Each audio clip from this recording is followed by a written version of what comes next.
চোর পালালে নাকি বুদ্ধি বাড়ে, নাকি এটাই তো?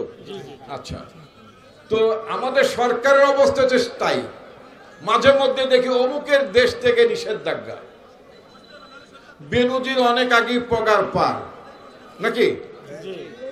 এরপরে যদি বলে যে বেনজিরের দেশ থেকে নিষেধাজ্ঞা, অমুক সাবেক মন্ত্রীর দেশ থেকে নিষেধাজ্ঞা, এগুলো ফাজলামি না অন্য কিছু? তো এই ফাজলামোগুলো আমরা দেখতে চাই না। আমরা স্পষ্ট জানতে চাই যে এই যে আওয়ামী লীগের দোসররা যারা জনগণের সম্পদ লুণ্ঠন করেছে, যারা খুন গুমের সাথে জড়িত, যারা দুর্নীতি করেছে, এই দুর্নীতিবাদ সাবেক এমপি মন্ত্রীরা কোথায় আছে? এবং আপনি দেখেন সবকটা কিন্তু পালিয়ে গেছে, এবং সরকারের দায়িত্বে যারা ছিলেন তারা এদেরকে পালাবার সুযোগও করে দিয়েছে। এখন মাঝে মধ্যে শুনি যে দেশ থেকে নিষেধাজ্ঞা, এই সমস্ত নাটক বন্ধ করেন। আমরা চাই তাদেরকে ধরতে হবে, তাদেরকে গ্রেফতার করে বিচারের আওতায় আনতে হবে, কিন্তু নাটক করা চলবে না। অনেক নাটক হয়েছে।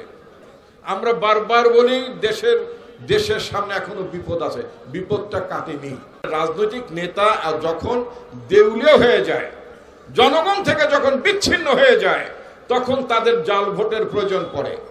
রাজনৈতিক নেতা যখন জনগণের কাছে বিচ্ছিন্ন হয়ে যায়, তখন তাকে স্বৈরাচারী হতে হয়, তাকে জুলুমবাজ হতে হয়, তখন তাকে খুন গুমের আশ্রয় নিতে হয়। এটাই হচ্ছে ফ্যাসিবাদ। ফ্যাসিবাদ কারোর গায়ে লেখা থাকে না। ফ্যাসিবাদ হচ্ছে একটা চারিত্রিক বৈশিষ্ট্য। এই ধরনের চরিত্র যাদের থাকে, যারা জনগণকে বিশ্বাস করে না, জনগণের ক্ষমতায়নকে যারা বিশ্বাস করে না, এবং আমাদের সংবিধানের মধ্যে লেখা আছে জনগণ তার নিজের ইচ্ছায় নিজের পছন্দে তিনি তার প্রতিনিধি নির্বাচন করবেন, সেটি হচ্ছে গণতন্ত্রের কথা। আমরা কি গত ৩-৪টি নির্বাচনে জনগণের পছন্দের প্রতিনিধি নির্বাচন করতে পেরেছিলাম কিনা? আমরা পারি নাই।